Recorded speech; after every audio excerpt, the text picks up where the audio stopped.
Welcome back, Latino Wealth Club, to another episode of the Latino Wealth Club podcast. We have a good one for you today. We have an interview. But without further ado, let's make sure you're liking, sharing, and most importantly, subscribing. As we're trying to reach 2,000 subscribers, I also want to invite you all to check out our website, LatinoWealthClub.com, where I post articles on politics and finance. You can subscribe to our newsletter today. And without further ado, if you go on our description, you'll see a link to our Discord. There's 47 like-minded individuals talking about building generational wealth, fitness, or sometimes just having a conversation. If you guys would like to join, make sure to tap that link. But without further ado, again, this is your host, MP, and behind the scenes. AZ. And help me welcome my guest. Gian Frabotti, thank you for having me, brother. How you doing, man? Good. We're excited to be here. I'm super happy to talk with you and see what we can provide the audience with. You know? Oh yeah, man. And you know, I'm gonna just talk about how you came onto my radar, right? I was just on Instagram one day, and I'm like, dude, I gotta find someone to interview. I was like, I need a new interviewer. Like, I've been interviewing people I have interviewed before, maybe giving updates and stuff like that. But I was like, I need someone new. And then I seen one of your reels talking about manufacturers and how to find them for your clothing brand. Not that I want to start a clothing brand or nothing, but I was like, oh, shoot, what the hell? This is cool. So I was like, let me tap on it, because I was like, you know, once upon a time, I did want to start one. And, you know, there was no one really doing content like the way you're doing it. It's like, if you guys need this, come here. And you're, like, really exposing what the industry is really about, right? Yeah. And I tap on you, and then I see another one where it's like, you're like, oh, I'm originally from Peru. And I'm like, oh, shoot, he's Latino. So, you know, you came onto my radar. I reached out, and then, you know, we scheduled today up. Now, talk to me. How was it growing up in Peru? Because you lived there when you were 12 years old, right? Up to 12 years old. So was it tough, or like what was the reason why you guys immigrated to the United States? Yeah, So let's begin with that. Definitely. So everything was beautiful in Peru. My dad is Italian, immigrated to Peru, textile machine engineer, finds opportunity in Peru. Italy's tough out there. So he immigrates to Peru, does really well with the machines, imports them from Italy. Peru's really good with the wool. Right, cotton is a big thing in Peru, and he does very well. So we're good. We're in an affluent neighborhood. Everything is great. But then the economy tanks. As it got tough for my dad. It really did. And so my mom was a stay-at-home mom, and our options began to be less and less. You know, it's like, okay, you guys are in this school now. We can't afford that anymore. We're gonna have to go to this or move to different neighborhoods. Downgrade. Downgrade, 100% downgrade. And so it's interesting because over there's this aspect of, you know, ¿qué dirá la gente, right? What are they gonna say, right? Yeah. Like primero muerto before they see me like hurting, right? And so I think that's a big component, big motivating factor for my mom to go ahead and look for different options. And she had a friend in Miami. Actually, that's where we immigrated to first. And that was really the next year we were going to go to a different school, way worse, different neighborhood, and so on. And so she took that advice of her friend that was in Miami. And it was sort of like spur of the moment type of deal, not a whole lot of planning. Let's just go type deal. So we just, from one day to the other, I was on a plane, leaving everything, leaving my friends that I grew up with, my lifestyle, everything about it, like changed in one day. And you arrived in a plane to the United States? Yep. I arrived on a plane to the United States, get here. It's so overwhelming, everything. The language, right? My first language is obviously Spanish, right? Lived there till I was 12 years old. And once you get here, you have to adapt to so many different things, whether it be school, the humor, the schooling, the references. You feel very like left out.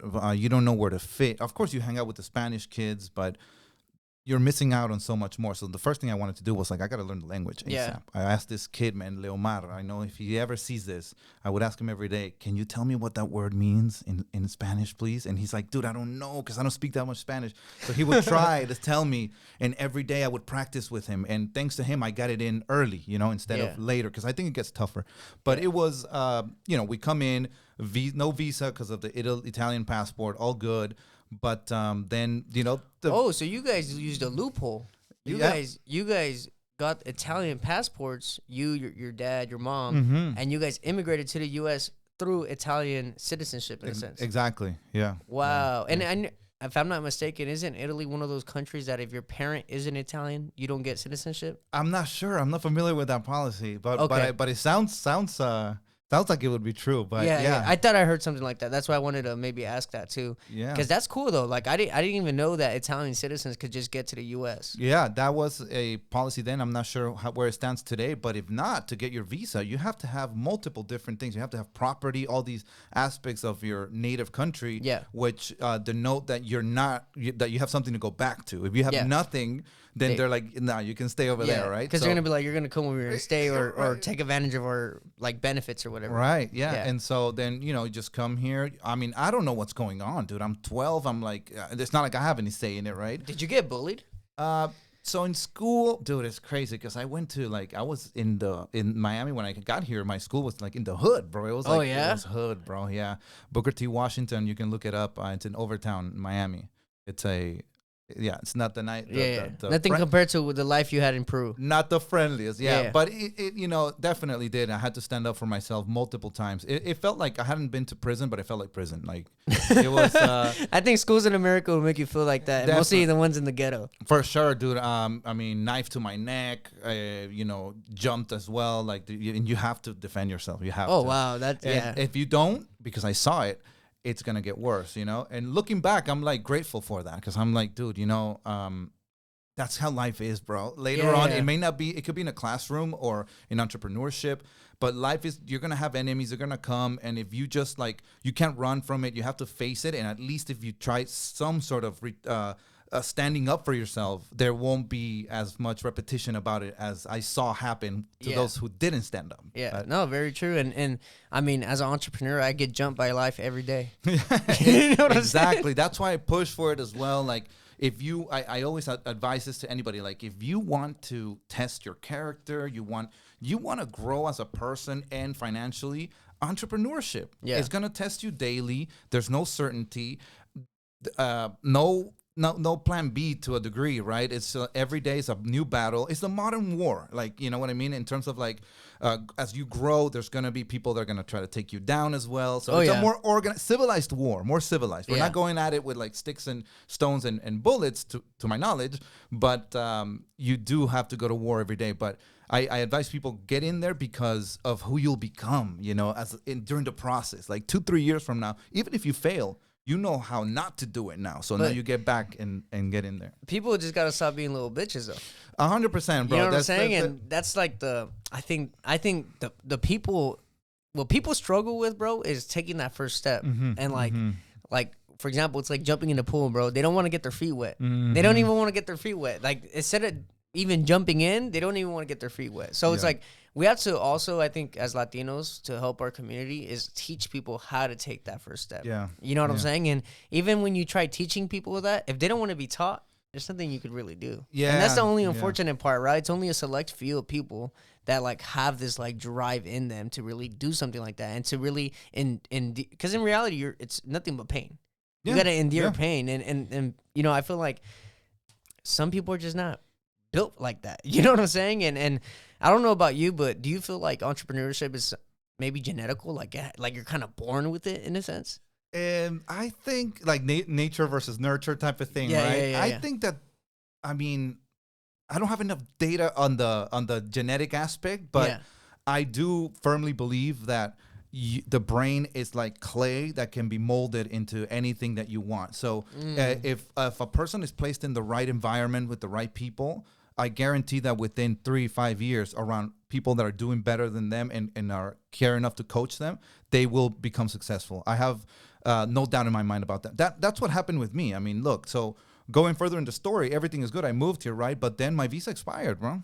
Oh shit! Yeah, expiration. So you're illegal for a little bit. Illegal, undocumented immigrant. Yeah, bro. So, and that's a cold pill to swallow. There's a lot of frustration that comes with it. You have your circle of friends. They start moving up in their life. They start driving. They start going to college, and then you're stuck. I mean, I was doing deliveries on a bicycle, dude, every day, sushi deliveries, bro, and then getting rained on every day, and for tips, right? And so, and not to mention you get paid. I didn't even know. You don't even know what minimum wage is. That doesn't apply to you. So you're getting whatever, and whatever it is, you're happy because, again, going back to not knowing, right? Just don't know. And I'm here. So what am I going to do, right? So, and through going like starting below zero, it's aspects of it that you can say I could have allowed that to make me a resentful, which I did have some resentment. But so you grew up hating the country in a sense? No, not at all, Okay. dude. It's interesting that and this is funny, I've never said this, but in Peru, before knowing that I was coming, I used to have dreams about being in the U.S. No idea why, bro. I mean, of course. TV, bro. TV. It has to be TV. Yeah, all the movies and everything. Yeah. And I was like, dude, this looks like U.S. today. It's interesting. But hence the reason why when I got here, my first order was you get the language, bro. You cannot, and that's another aspect that we need to enforce heavily. Yes, but why do ignorant Latinos think it's racist to say that? Really? Wow. Like I feel like, or at least in the Mexican community, like if you tell them learn English, it's racista. Like oh, it's really? like, and it's like, bro, but if I were to go to Mexico speaking only English, and I didn't want to learn Spanish, you'd be mad. Destroyed. Exactly. Yeah. So I don't understand why. Or like, there's even people that've been here for like 30 plus years and refuse to learn English. It's like, yeah. And you know what? I have a theory about that. I think it's a degree of safety, because when I don't speak the language, you don't really connect with me too much, right? So I'm safe. You can't really tell me too much because I'm not going to understand it. So I think, again, it does go back to a little bit of lack of courage.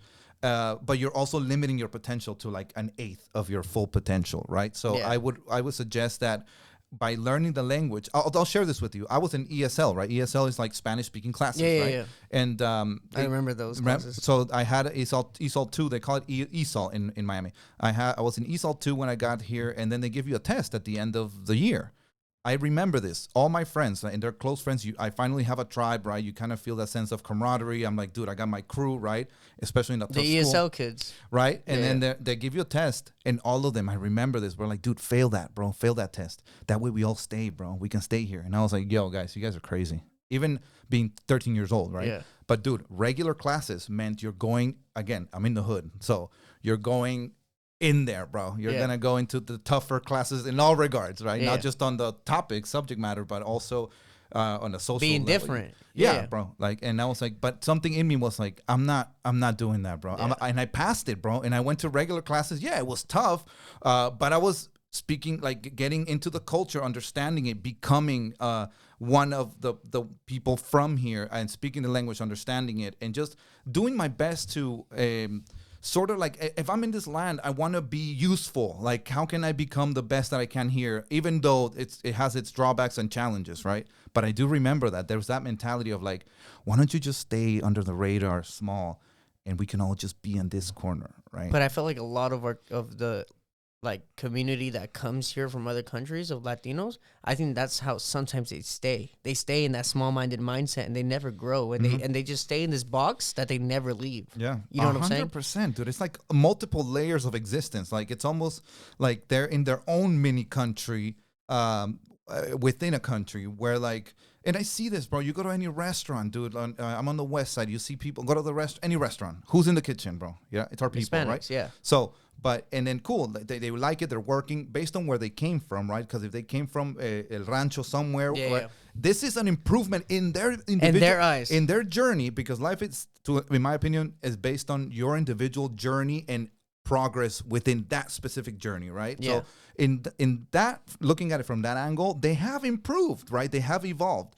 Now let's figure out how, given the resource of like, yo, you can do even more now. You know, right? The language is a tool for you to now see eye to eye with everyone around you. Like, they talk to you like, hey, Juan, hola, Juan, and you reply in English fluent. It's like, oh, you know, not combative, not a combative thing. I just feel like it puts you in a better social level 100%. in the United States. Because when you don't speak English, bro, it's like they see you as like, oh, he doesn't know English, you know, and it's like special. Yeah, and also, so you want to talk about racism? Let's start by ending racism by first learning the language, right? And I think you could avoid a lot of racial confrontations or even discomforts if you just knew the language. Like you said, hola Juan, how are you doing? And it's like, oh shoot, like I misjudged this guy, right? And now who's looking stupid? Break that stereotype, right? You know what I'm saying? Whose duty is it? Whose responsibility is it to change that narrative or that branding? Yourself. It's us, us. So for me, starting from that level of challenges, right, where I could have just been like, you know what, I'm nothing here. I can just do whatever I want. I never listened to that. I knew there was something, bro. So faith is definitely real. Things change for the better. I get everything. I'm fine now. And now my duty has always been, instead of like taking off and leaving them there, right? Because I could just take off and forget you guys, figure it out. Latinos, yeah. My calling is to look back as I rise. I also go back and see how I can provide for them. Yeah. Because we have the work ethic, right? Definitely. Dude, untouchable. And living in Miami and moving here to LA and seeing the work ethic of the Mexicano, bro, I have to say, dude, it's on another level of professional perfection and speed, bro. Like, I think if people, and I'm going to make this controversial statement, you have an immigrant from Miami that moves here to work, is going to be outworked in less than a week. Like, they'll be eaten alive by the work ethic that Mexico has developed. It's insanely good. So that's agreed upon, right? Yeah. We got that. Now, how do we give them the resources that, like, hey, you can own it now? Yeah. You can build your own business. And it's like, I feel like a lot of them is just scared, bro. It's just like, if they don't even do research on how to like get paperwork over like after 5 years or so, they're not even doing research on how to grow a business, bro. Like, a lot of them are living day to day. A lot of them are living paycheck to paycheck, and they're comfortable with that as long as they have money for beer and parties. A lot of them are unfortunately comfortable in that situation, and that's why I started this podcast. Actually, was to try to teach the younger generation, hey, like, bro, we need to get you guys into entrepreneurship, ASAP, like, bro. ASAP, like instead of joining construction with your dad and working for a big construction company, start your own, bro, or start convincing your dad to, hey, dad, like, I want to start something, but I want you to be my partner. Right. You know what I'm saying? Right. Stuff like that, bro. Because at the end of the day, maybe their parents have the work ethic, they have the skills, they have all that, and they could teach your kids that. But what can the kid bring to the table? Yeah. And that's also what I try to like highlight, about being Latino is like, bro, if your parents made the sacrifice to come to this country, because let's be real, bro, the only reason they're coming to this country is to give the next generation the opportunities they didn't have. Yeah. That's the only reason why they'll move countries, bro, is for their kids or for their future offspring, Set right? the table for the next generation. Exactly. Pass the torch, essentially. I mean, unless they're running from crimes, like obviously some people do. Some people are leaving crimes and they're just trying to leave to another country. People that come here, like your parents, are coming for better lives. What do they mean by better lives? By a better life for the next generation, because they don't want their kids to go through what they went through. Yeah. And si sufrieron hambre, pobreza, or like just their countries were communist. You know what I'm saying? Like stuff like that. Terrorist threat. No, but going back to what you said, I think it's very important what you said also about, there's this aspect of work all week, drink on the weekend, right? Definitely paycheck to paycheck mentality. And now it's become embedded in the culture, which is like, I have a t-shirt design that says cultural reflection, which is like, we never reflect on the culture. Like every 5 years, we should be like, hey, cultural check. What's good about our culture right now, and what should we revise? Yeah. Should we just drink at every baby shower, everything like that, instead of maybe spending that day in researching a business venture, right? Imagine investing some of that time. That's what I think goes on without. It's the lack of self-reflection for sure. Just going at it every day. Another thing too is if you're having a baby shower, you shouldn't be drinking. It's a baby shower. It's for the baby. Yeah, babies don't drink, so I don't even think alcohol should even be there to begin with. Maybe it's a bottle, right, for the adults. But what I'm saying is like a little toast, a little toast, right? But what I'm saying is for the people that are going there with their 12 packs, 24 packs, like no sped that way, no manches. You know what I'm saying? Dude. Like I feel like our own culture kind of like se pasa, you know. Sometimes I think, drink, because I drank a lot during my earlier years. I've actually been able to put completely free from it. Yeah, sober, dude. Yeah. And I realize now, going back to it, it's like drinking. When you distill it down to its purpose, it's like a bit of an escape. It's like, I don't want to deal with my thoughts right now too much, so let's ease up on it, right? It's the liquid courage, you call it, because he just gets rid of this like racing voice in your head. And so the little bitch voice, the voice that kind of That's what I tells call you it. about maybe what you should be doing, or Yeah. it tells you like how you're not maybe good enough, or all these problems, right? Because obviously people drink when they're stressed, and so if it's embedded in our culture to that degree, that means that we're in that level of stress and haven't found a way to cope with it, especially if we start early. Because in Peru, you're drinking at like 10, bro. Yeah. Right? I started at 12 in Mexico when I would visit. Right? Dude. Yeah. And it's not just like, hey, a casual one, bro. No, you're talking about a bottle. It's... Or at least my first time getting drunk, we fucked up a whole bottle of I forgot what's the it's a cheap tequila bottle with the reindeer on it. Okay, gotcha. Cazadores, I think it is. Yeah. Gotcha. Okay, that one, bro. Big leagues. Yeah, bro. it was nasty as shit. Like it was nasty, bro. But you know, I mean, you know, we're mixed drinking it at like 12 years old, but my cousins were like 15. Yeah, and it's like, hey, you better do it because if you can't hang, that's how you prove like your tribe, your like, manliness. Yeah, bro. What I can outdrink, dude. I used to set the goal to outdrink everyone. Yeah, and that was my sense of like achievement, dude, right? And I was like, bro. And looking back, I'm like, what? Nothing good came from it, dude, bro. just know from the day I was 12 and I drank with my friends from Mexico for the first time. I didn't drink with them all the way until I was like 18.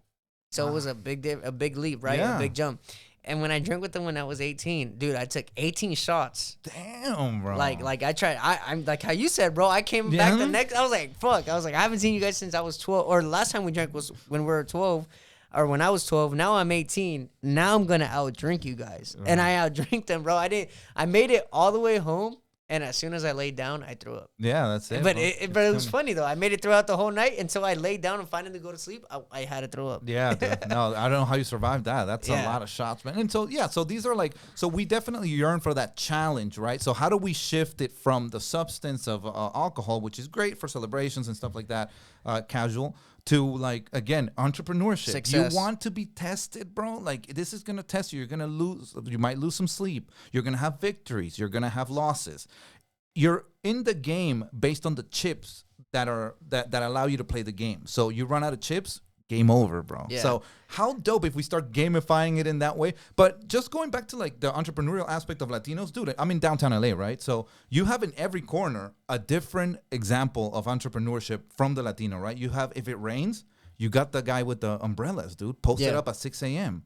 Supply and demand. So these are like elementary basic aspects of entrepreneurship, but we definitely stay on the elementary level. Yeah. We need to be like, hey, now you can get 5 or 10 to do that for you, cut the profit, but scale it up. Yeah. Then she might be like, wow, I never thought of. So again, the resources. But usually it's fear too, because they'll be like, no, but I can't trust people. You know, Right. they'll come up.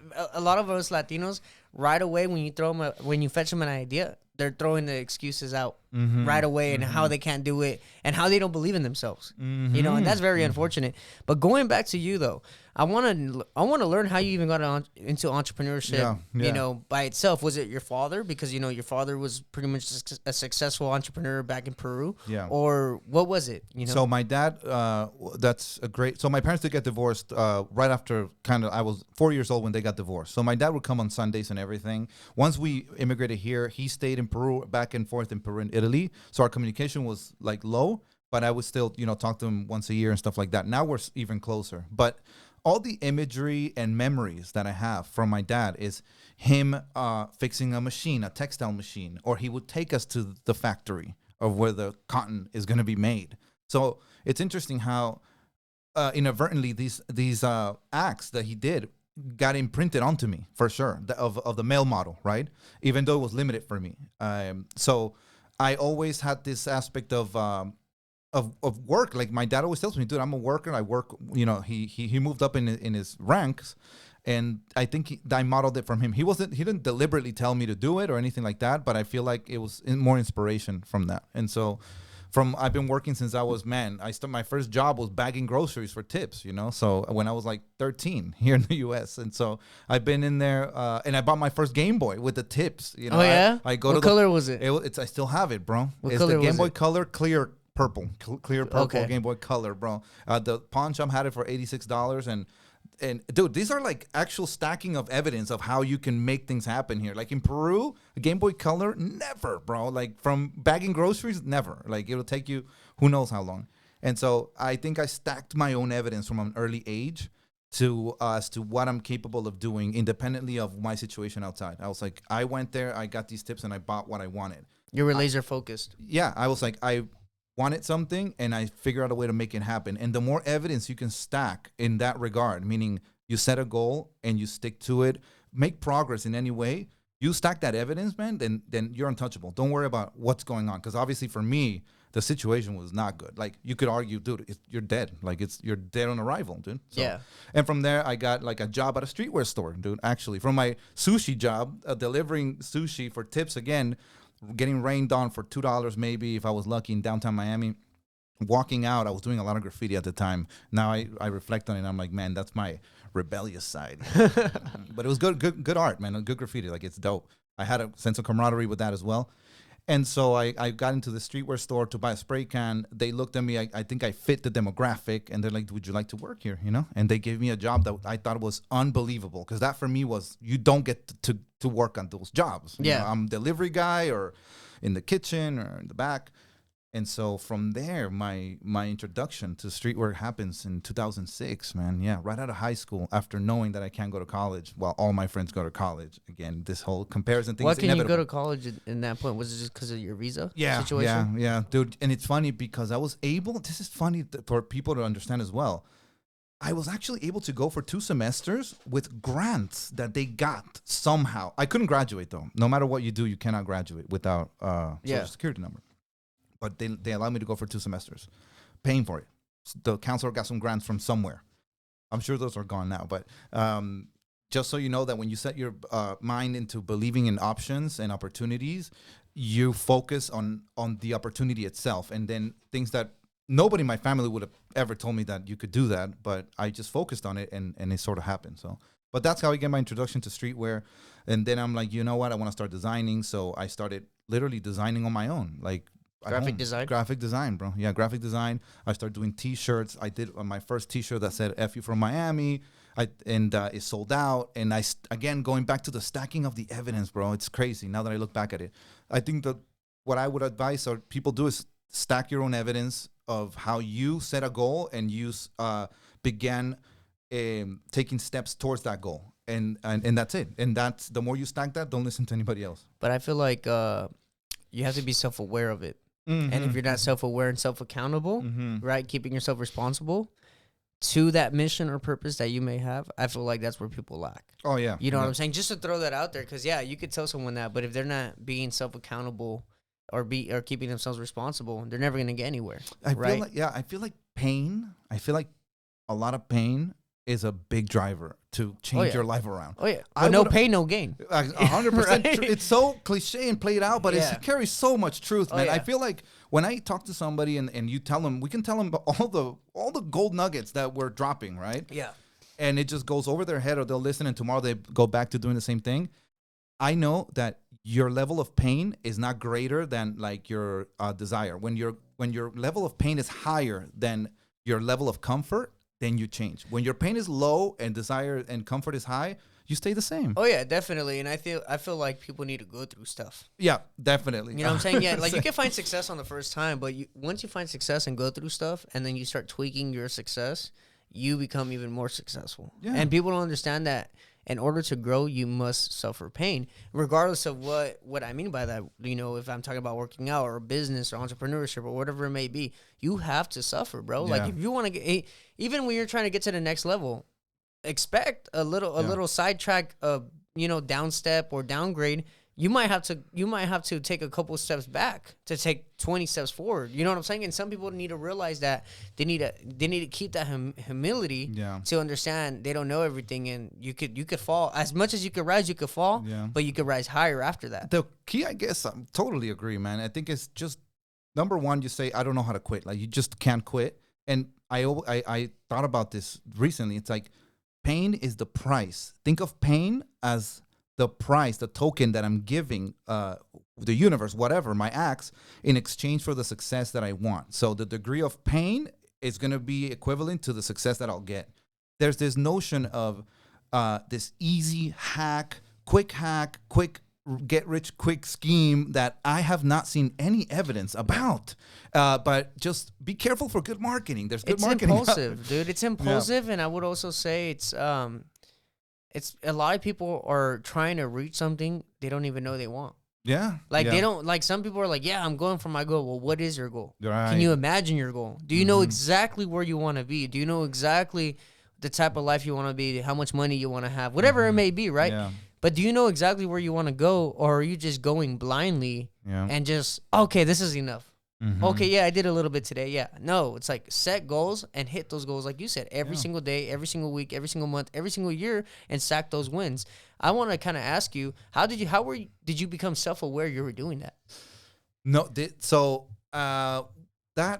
self-awareness doesn't happen till around the deep self-awareness, right? Because I had some sense of reflection, but I was definitely just crashing and burning, crashing here, trying again, still drinking everything. 2020, the pandemic, I think it helped a lot of people either do more of what they were doing that's detrimental, or have this sort of awakening, in my opinion, or fear, or more fear. Whatever you were at on that scale, you either did more of it or switched up. So for me, I started reading a ton, bro. I started reading a ton of books. 2020, like I still read, and I recommend education to never stop. 3 to 5 books every month. My store is actually a bookstore as well. So I wanted to mention that right now too. It was going to be my next question: is how did you even get into? I mean, you're saying you got into books in 2020. Is that also when your bookstore happened? No. So then from there in 2020, I start reading, going down this rabbit hole. First book is Think and Grow Rich. Highly recommended for everybody to just begin to understand the power of your thoughts and your daily thoughts. Just observing your thoughts. I never even realized that you could do that, right? And then I realized how negative they were. But from that point on, I dived deep into it. I went to a training for self-development by Jack Canfield. He's the author of like The Chicken Soup for the Soul and The Secret, which is a documentary on manifestations. He trained me to be a personal development trainer. He mentored you. Yeah, he mentored me, bro. I went to his whole thing, and I really dived deep into that. And from there, and it was because I was again tired of my own crap, man, tired of my own shit, excuse my language, but I was like, I got back from visiting my family on a Spirit airline. I know this is first world problems, but I had no dollars, not one penny in my wallet, and I'm going back to work and to earn nothing else, nothing like that. I can't even make rent that month, I think. And I'm like, dude, I'm done. Like, I'm done with me. I am done with me. And I think when people can get to that point, you may think of it as like a depressive moment, but I think it's a big blessing that's about to happen, because I was like, I'm done. I want answers, like wherever they are. I didn't know where they were going to be. It's like the turn of the century for you. Yeah. It was sort of like dying and being reborn, dude. Honestly, like I let that self die and just completely be coachable and open. And I'm not entirely sure. I know exactly how I did it, actually. My first thought was, well, money. I want more money, right? That's very easy to understand. So I went to real estate. I was like, well, how about real estate? That seems to be the good money. And so I took a course on that, read some books on that. I actually read Rich Dad, Poor Dad. Great book on knowing where to put your money. And Kiyosaki mentions Think and Grow Rich. Yeah. And when I read that one, it corroborated with thoughts that I've had my whole life. But Isn't Think and Grow Rich by Robert? Oh, no. Napoleon. Yeah, there you go. Napoleon Hill. Yeah, dude. My bad. It's Rich Dad, Poor Dad, and then he refers to Think and Grow Rich. I don't know why I get mixed up with those two books. Yeah, they're very similar, man, in terms of like just making it very simple to understand. And from that point, what I love about Think and Grow Rich is that a lot of those thoughts that they mentioned, he interviewed over 500 affluent people in the early 1900s and distilled the patterns of how they think and what they do. So it's not like just like, out of his theories. It's actual tangible data. And so from that point, I was like, I've had these thoughts about like focusing on what you want and not what you don't want, right? I know it sounds a little woo-woo, but it really does begin with mindset. Like you were saying earlier, Latinos are like, no, I don't want to trust anybody. That's you. Like, you're the problem. And then I realized, because I used to blame my job. I used to blame everything, bro, the government, you name it. And that allowed me to realize that it's me, bro, the whole time. I'm the problem. So then, you know what? I can solve it, because I can solve me, right? So that's where it begins. And then my love for streetwear is so much so that clothing kind of kept me out of a lot of trouble, not only and taught me individual style and everything. So now the store is essentially a mix of the self-development that I went through that changed my life, and my love expressed through my love for clothing. Yeah, can you talk about the growth you had in your business in order to have a bookstore and your social media presence and your mastermind? Because I see you have a mastermind too on brand development. Mm-hmm. Can you explain to me how Undisputed Principles started? Yeah. And the challenges you guys have faced. For sure, dude. I mean, look, again, going back from being an undocumented immigrant, right? So there's like, I'm the worker. I just know how to work and then get home. And then when I'm home, I'm going to drink. That was literally what you mentioned. That was my schedule. Every Friday, 12 pack of Heineken to the head was my weekend. Did you get these habits by other illegal immigrants? Just friends in general, bro. I was actually the only, I have my boy Chepe, man, my dude. I hung out with, I was the only one that didn't have that. Bro, it was embarrassing, like, to say it, you know? I don't think they ever knew. But they definitely knew that they were all driving, and I was like, oh yeah, I'll get it later. You know, you just kind of find ways to like play it off. Yeah, when I would leave, like some people thought I had a car, I would go to the bus stop, but wait for the bus, like away from the bus stop, but enough that I can like see when the bus is coming, but not enough to look like I'm waiting for the bus. I'm just hanging here. Halfway down the block. It's crazy, this like social influence that you have at an early age, you know. But I don't want to divert too much. So then from there, going back to how the business starts. So I'm the worker, right? But these books, again, the books, guys, it's in the books. I left high school hating to read because they forced me to read things that they told me to read for this test that I don't entirely like. I know it's for my grade. I care about that. I graduated with a high GPA and everything, but it didn't cultivate the habit of reading, right? And then little do I know, through this like entire like death of my first death, if you will, where I got tired of myself, I realized that all the truth for whatever it is that you need is in the books. You want marketing? A big marketer wrote a book and put it in there. All his life's work. Steve Jobs, Jeff Bezos, Elon Musk, everything they wrote about them, how they did it and how you can do it. So it sounds oversimplifying it, but then the habit of reading is another thing you have to develop, right? So but through reading, I was like, hey, so then I can like, well, I was in debt, so I got a book on like credit cards and how to get out of debt. And I read it, implemented it, and I got out of debt. And then I started saving, and I was able to save during my 9 to 5, because I had my 9 to 5 doing design for all the major soccer teams.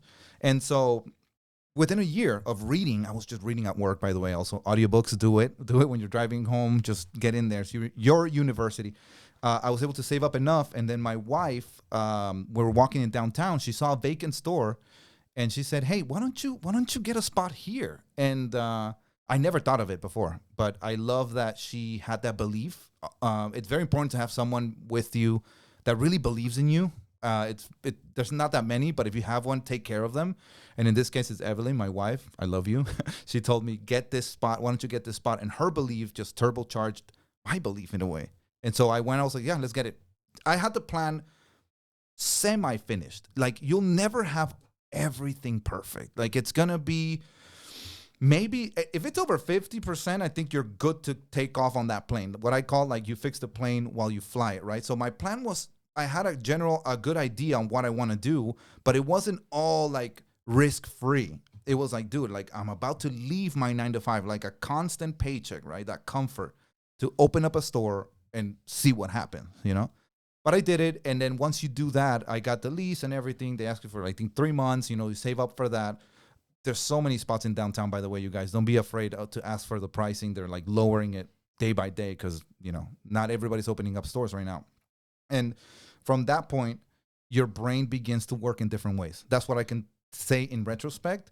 Once you leave the 9 to 5 and enter entrepreneurship, where like tomorrow it's like up to me, then you access areas of your brain that I don't think you would ever access if you stay in the comfort of that 9 to 5. Yeah. So it's stressful, but very rewarding. Very rewarding. I like to say you have to be comfortable with being uncomfortable. Exactly, bro. You know what I'm saying? Exactly. And school taught us not to a degree, like school taught us not to fail. Because like if you get an F, like you failed and like you're a failure. And it's like the real world is backwards. You fail forward. Like, by failing, you succeed. You know what I mean? Yeah. What failures did you see in your business? In this one, man, I mean, honestly, when I still have failures today. Still have them. A big reason why, one of I'll mention this one actually that leads to the social media. The summers get really quiet at the store. So Oh, so you have an Undisputed Principles clothing store and bookstore, and people walk in and buy all the time. Yeah, it's a physical store. Yeah. Okay. What? So I don't understand how it would get slower in summer. You would expect people walking more, out more, right? Yeah. So for sure. I mean, and that's when I realized this is last summer, bro. This is last summer. This is how problems are the best opportunity for creativity. I was like, it's quiet here, man. It's quiet. Like I barely made rent that month, actually. When I paid the rent July 1st, it was the last of it. Like I did not know how I was going to make the next month, right? And going back to your great point of reflection, I was like, well, let's sit down. And this is something that I didn't do in the past and I recommend let's sit down and just think for a second what's going on. So I started listing out the aspects that I think are doing well and where I might be lacking, right? Self-awareness. Yeah. What am I good at? And I'm like, product is good, relatively good. I haven't heard anybody say anything bad about it, right? Some people may not like it. It's all good, but that's good. The location is good. It's downtown LA. I don't see like foot traffic. I mean, it might be better at certain malls. Who knows? And then I go to my social media and it's 600 followers, right? And I'm like, and I look up across the street from me, and there's Nancy, who has a nail salon called Polished, right? Packed in there. And I look at her social media, 110,000 followers. And then I'm like, there's a correlation here. This, like, social media is no longer a bonus, right? It's a must. And I was like, I'm going to grow my social media and put that to the test. And from that day on, I posted every single day, bro. So, or is it this? Was it the content that you're making now with manufacturers, or what content did you start with? So I would share. I still sprinkle that in little by little, like book reviews. I started with every type of piece of content that my life is composed of. You do book reviews? Yeah, dude. Oh, it's actually really good to know. Yeah, dude. I do. All the books that I sell, I've read. Oh. I don't have one book in there that I haven't read, and I have my notes on it. So if anyone does go in there asking for a book, you could tell them everything. I'm like a pharmacist, bro. It's like a pharmacy. Oh. What's your ailment, dude? What do you need? Like, you feeling depressed? That's that book for you. This one, bro. That one. Finance, that one. Spirituality, that one. And yeah, so it's not about the quantity. It's about more like the curated books that help me get here. You know. So, going back to where were we on the social media? So social media. I said I'm gonna post everything that I do every day. And that is authentic to me. I'm not going to go try to do dances that are popping or whatever is going on TikTok. It's not about dances anymore, but I'm just going to do that. You still have TikTok? I have TikTok, yeah, bro. Oh, yeah? You never deleted it? No, dude, I get a lot of... TikTok still gets you a lot of qualified leads, bro. It's very good with that algorithm. I think Instagram really try to... Now hopefully Instagram is getting better. It is. Right now, it's actually gotten more fine-tuned.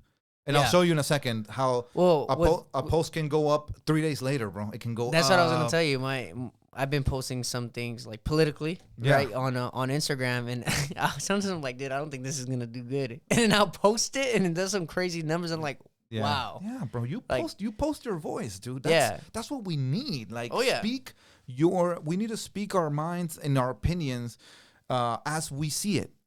And put it out there. And then some people are going to agree, and a lot of people may not, but let's talk. Let's have this convo. And I think even having social media is a tool for us to even have these type of conversations.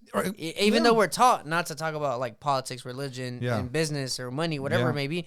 But if we start having these uncomfortable conversations, we could grow as a community. 100%, dude. 100%. You know what I'm saying? Learning from whether it be mistakes or what you're doing right. And just, okay, so I think... The problem is when people post in order to be right. Like, I want to post and I better be right. And like that close-mindedness. I feel like if you post, just take everything as a joke. I think it's a great approach. Yeah. Like, take it lightly, bro. It's social media. Like, if you are so attached to it, the outcome, then you're going to have a tough time. I mean, it happens. You catch yourself like mad at a comment. You're like, wait. Definitely. This guy doesn't know me. Oh, my God. You know what I'm saying? Yeah.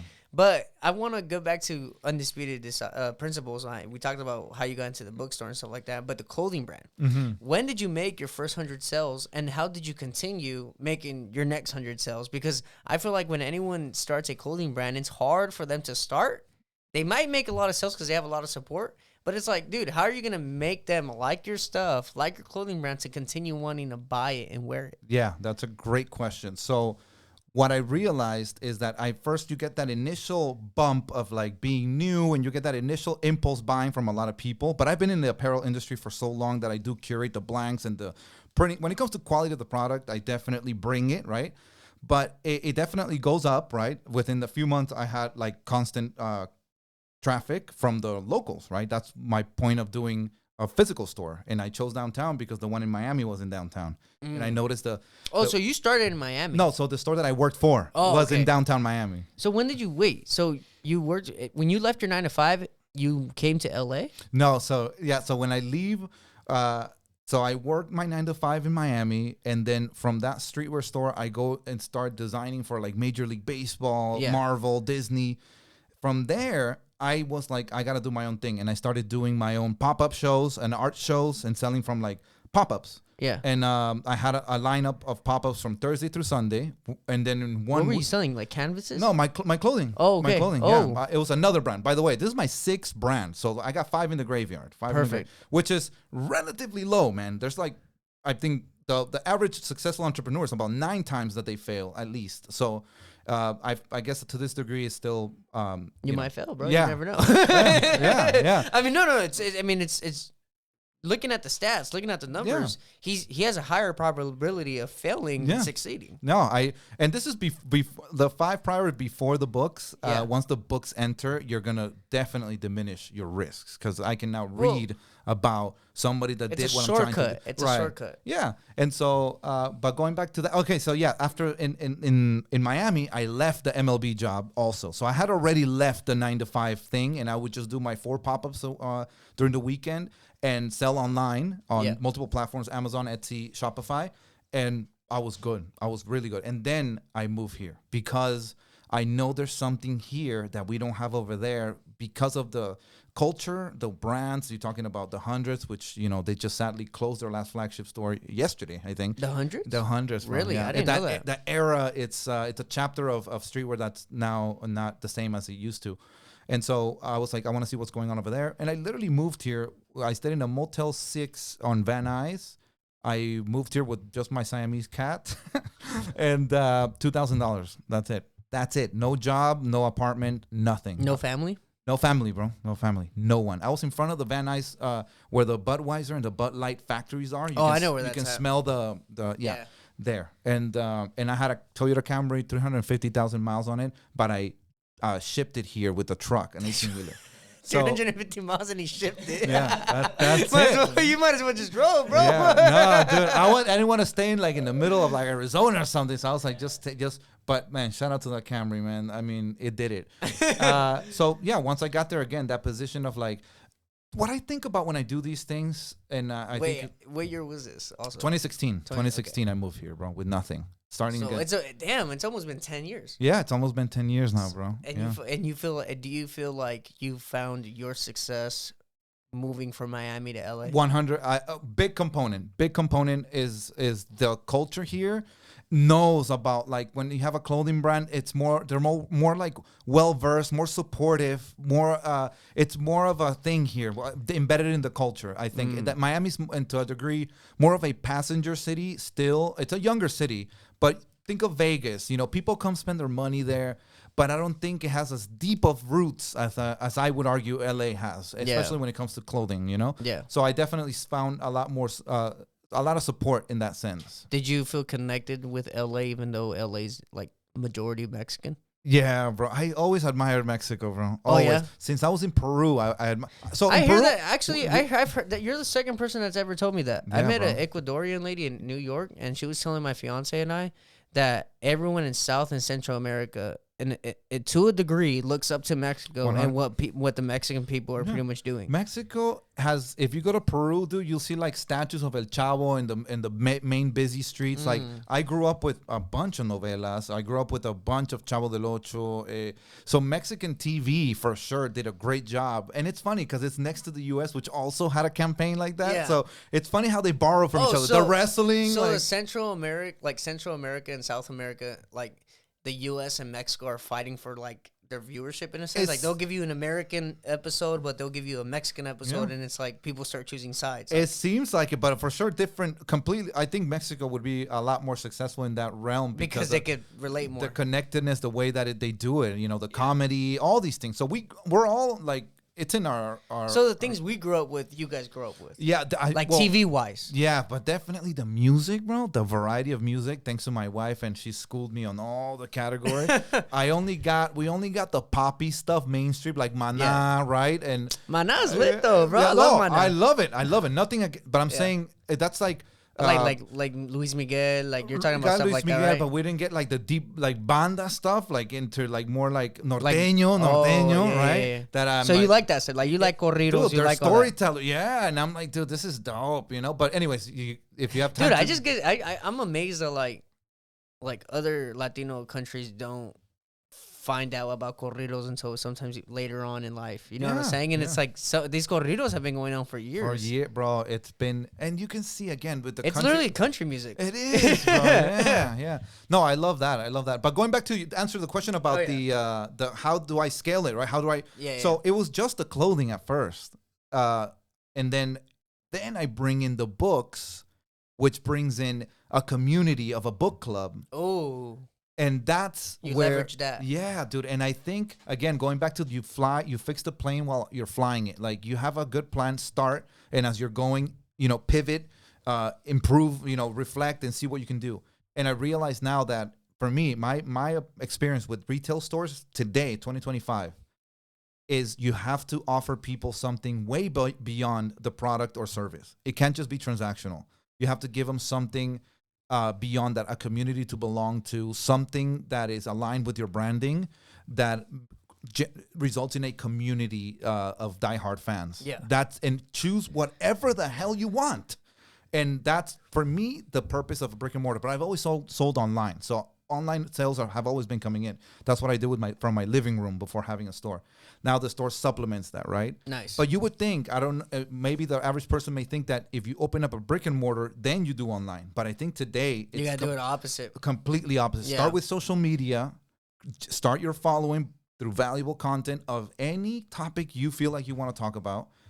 I would focus on one general topic, like one niche. Yeah, one niche. And I will say too, because of social media, it allows you to start a business with zero money down. Zero money down. Like because of social media. Because if you're telling me that back then you needed a brick and mortar, bro, how much money does that take? Oh yeah, it takes. And that's if you succeed. Yeah, and it is a crapshoot to a degree. Yeah, like you're opening where. Because foot traffic is not the same, bro. No. Amazon changed back in the days. Yeah, back in the days, you came out for multiple different purposes. Now, for me to get out of the house... It's hard. It's hard because Amazon, right? Like, or Uber Eats. Uber Eats, Amazon, keep us at the crib. Netflix, we got everything at the house.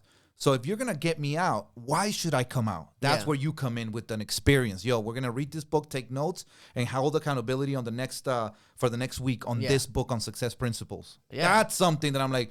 Because at the end of the day, bro, we're social creatures and we yearn for this, like, being around each other. We go to the validation too sometimes. Yeah, and that's the bad part too. Is we need self-validation, not other people's validation. Yeah, that can get dangerous when you begin to compare yourself. Yeah, or like maybe or have envy. Your own self-worth is dependent upon someone's comment. That's when you've given up your whole power. It's a shitty way of life. Yeah, bro. I have one more question for you, bro. How do you feel, right, being a immigrant, being born in another country? How do you feel everything having to do with the current political climate of the United States with Donald Trump and everything? Do you like Donald Trump to begin with? So I respect Donald Trump. I don't know enough about. So I don't. You might educate me a lot, and I'm definitely going to educate myself more in politics. Yeah. But as an entrepreneur, Donald Trump is untouchable. When it comes to policies, yes. Yeah, right. And meaning what he's done as a doing the American like process, he's mastered that. I'm not so. When you say I like him, I feel like I understand what he may be doing as a politician and also as a business owner. Like this is a big tactic, in my opinion, that is used in all businesses. Which is it's not a tactic. I think it's a great. Well, it is a tactic actually. Which is you need to draw a line in the sand. All right. When you have a business and you cater to everyone, you cater to no one. So what I think he succeeded at is, I'm going to draw a line in the sand. It is us versus them. And that sounds, in politics, I mean, he's executed upon that very well. Yeah. You're on this side or you're on that side, literally and figuratively. And that, when it comes to marketing, it is the most successful tactic you can use. When I say, such as to a degree to Democrats, everybody's welcome, everybody, then it's like there's no strong affinity.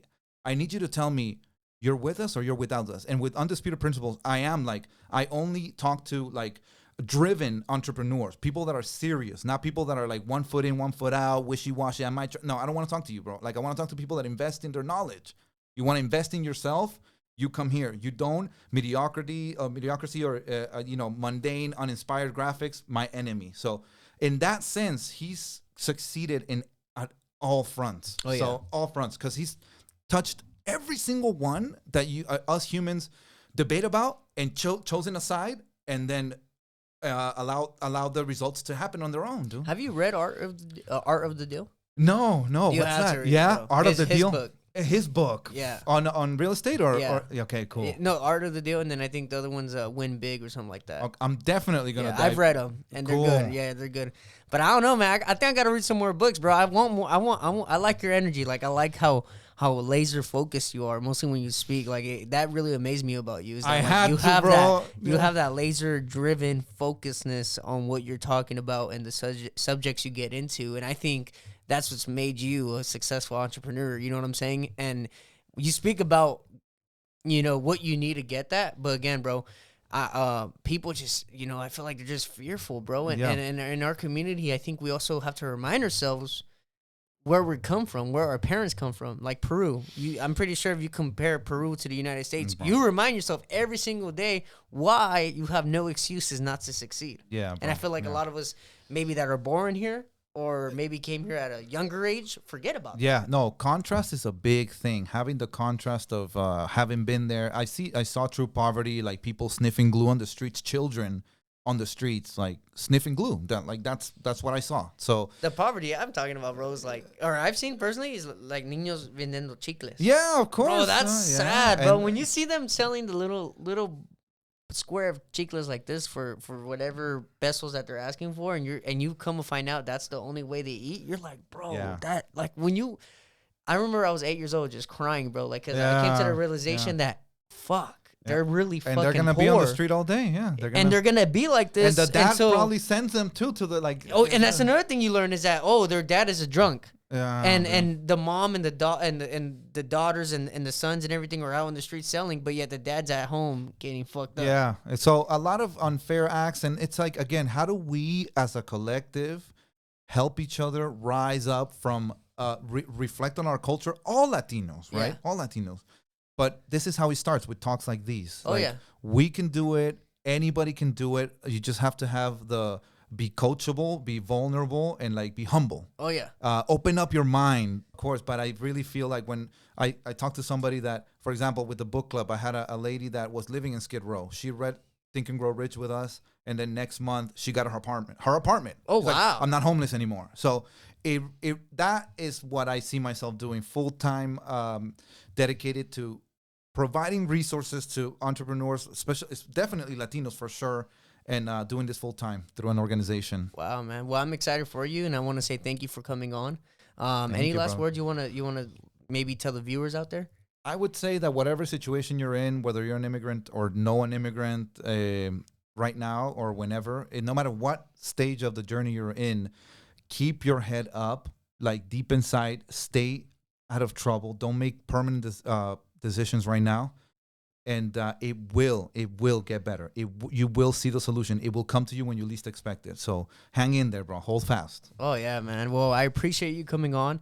And with that being said, all money in, no money out. Stay dedicated, stay motivated, and we'll see you on the next one, Line of Wealth Club. Don't be a little bitch.